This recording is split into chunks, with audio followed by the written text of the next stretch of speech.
राहुल गांधी जी अपनी सीट छोड़कर क्या किसी महिला को लाएंगे? अखिलेश यादव जी किसी अपनी सीट को छोड़कर महिला को लाएंगे? ये खुद मान रहे हैं, ये तो खुद कह रहे हैं 543 पर लड़ाओ, 543 पर लड़ाओ, फिर संविधान कहाँ का रह गया? संविधान रह गया, पूछो ना।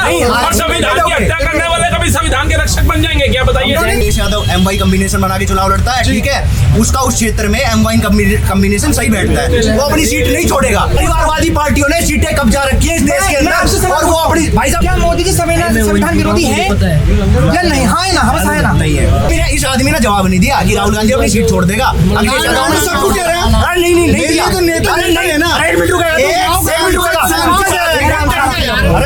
भारत से मतलब है, किसी भाजपा और कांग्रेस से मतलब नहीं है, बाढ़ में जाए दोनों पार्टियां मिला के सीटें बढ़ाएं और महिलाओं को 33% आरक्षण जो दिया गया है उसे पार्टिसिपेशन भी दिलवाएं। जैसे 181 सांसद हैं, हाँ, जैसे टोटल 543 सांसद हैं, उसमें एक बात का जवाब पहले मेरी ऑडियंस को भी समझ में आए सवाल क्या है। आपने बोला 543 सांसद हैं, अगर 33% अगर निकाला जाए तो लगभग 181 बैठ जाता है। अगर आपके हिसाब से वो एक क्लोज को हटाकर, डिलिमिटेशन परिसीमन को हटाकर 543 पर ही लड़ाया जाए तो 33% आरक्षण देना पड़ेगा। बीजेपी सुनिए, 33% आरक्षण पार्लियामेंट में देना पड़ेगा, बीजेपी की ही सिर्फ सीटों पर नहीं देना पड़ेगा। तो ये कह रहे हैं कि अगर कांग्रेस अपनी सीटों पर दिलवाएगी, भाजपा अपनी सीटों पर दिलवाएगी, तो ये लोग कांग्रेस वाले राहुल गांधी जी अपनी सीट छोड़कर क्या किसी महिला को लाएंगे? अखिलेश यादव जी किसी अपनी सीट को छोड़कर महिला को लाएंगे? धर्मेंद्र यादव जिन्होंने मुस्लिम महिला की बात करी, अपनी सीट छोड़कर मुस्लिम महिला को लेकर आएंगे? भाई साहब एक बात बोलना चाहता हूँ, एक बात। जैसे भाई ने कहा है कि अखिलेश जी सीट छोड़ेंगे और राहुल जी सीट छोड़ेंगे, भाई ने ये नहीं कहा home minister Amit Shah ladies के लिए सीट छोड़ेंगे, प्रधानमंत्री बनारस से सीट छोड़ेंगे। भाई सबको छोड़नी चाहिए ना। आप लोग कर रहे हो, आप ऐसे क्यों कर रहे हो कि भाई वो छोड़ेगा ही छोड़ेगा? आप इसका जवाब की बात है ना। अच्छा एक बात बताओ, रुको, अरे तुम बात बाद में करना, पहले मेरी बात सुनो। 1 से 4 तक काउंट करो और 3 सीट जेंट्स के लिए छोड़ के चौथी सीट छोड़ दो लेडीज के लिए। भाई साहब मैं बता दूं, जिसकी जो इससे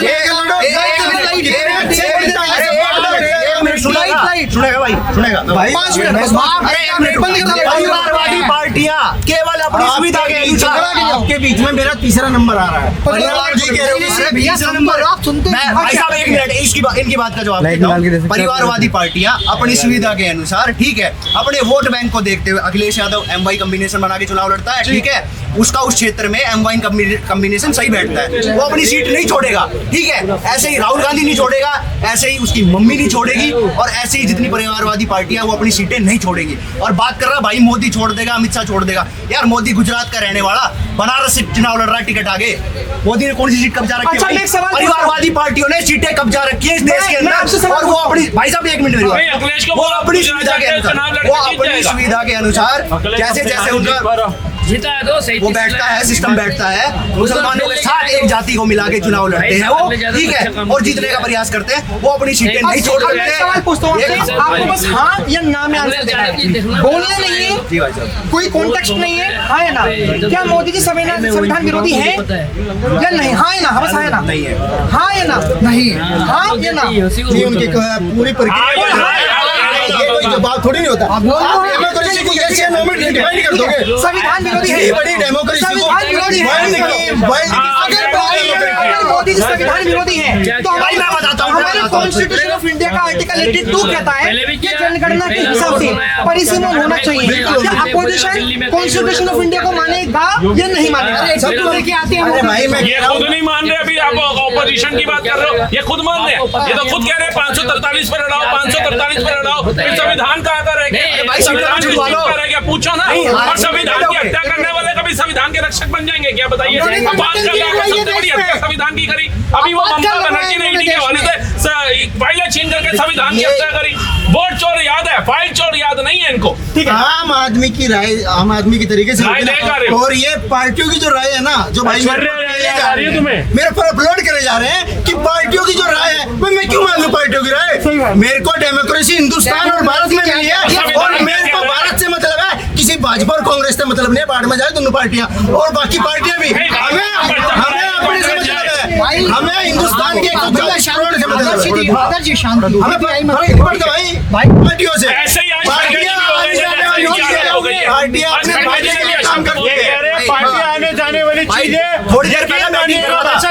एक मिनट मानिएगा नहीं कर रहे, वो कह रहे हैं कि मैं किसी पार्टी अरे से नहीं, देखो इस आदमी ने जवाब नहीं दिया कि राहुल गांधी अपनी सीट छोड़ देगा। अखिलेश यादव ने सबको कह रहा है। अरे नहीं मेरे दिया। तो नेता अरे नहीं है ना। एक मिनट रुका, एक सेकंड अरे देखिए राहुल गांधी जी जो है ना या मोदी जी जो है नाम आपसे कभी आज तक और ना आप कभी उनके लिए लड़ना नहीं। आप सच्चाई के लिए लड़ोगे, आप डेमोक्रेसी के लिए लड़ोगे और आप एक जनता हैं। आपका ना एक स्वभाव होना चाहिए, आप पढ़े लिखे हो।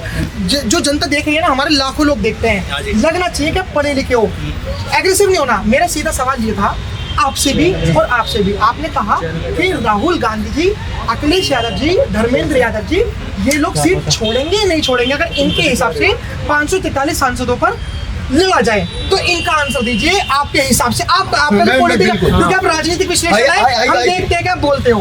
हाँ, मैं कहना चाहूंगा कि मैं हर उस सांसद का दिल से वेलकम करूंगा जो सबसे पहले सीट छोड़ेगा। पार्लियामेंट में आके सीट छोड़ेगा महिला आरक्षण के लिए। उन 33% में जितनी भी सीटें निकल के आएगी 543 में, और मैं उसे सबसे बड़ा हीरो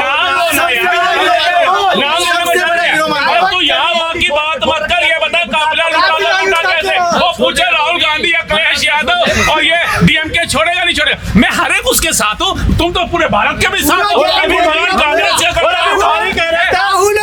अभी भाई कह रहे थे मोदी जी को छुड़वा दो, मोदी जी सीट छोड़ देंगे। अब किसी का नाम नहीं ले रहे भाई साहब, इसे कहते हैं। अभी इन्होंने क्या कहा, मैं किसी पार्टी से नहीं हूँ, ना कांग्रेस से ना बीजेपी से, इन्होंने कांग्रेस का नाम नहीं लिया। भैया रोते क्यों? शक्ल ही ऐसी है। इनसे को पूछ रहे रोते क्यों? शक्ल ही ऐसी है। पूछोगे क्या, बताएगा क्या? विपक्षियों की हालत ही ऐसी हो गई। हाँ, विपक्षियों की हालत ही ऐसी हो गई। विपक्षियों की हालत ही ऐसी हो गई है। 2014 के 5 मिनट 20 मिनट रामलाल के बारे में पूछोगे, बोलना शुरू कर दे। अरे भैया, ये जो पूछा भाई साहब ने, उसका जवाब दो। घुमा फिरा करके पूरा कुतुब मीनार उड़ा दिया तुमने। आकाश जी की बात पे डिलिमिटेशन पे एक क्लॉज आता है। देखिए, संविधान क्लॉज 3 संविधान के आर्टिकल 82 में लिखा हुआ है, जब इस देश की आबादी का अनुपात बढ़ जाता है तब सीटें बढ़ाई जाएंगी संसद में।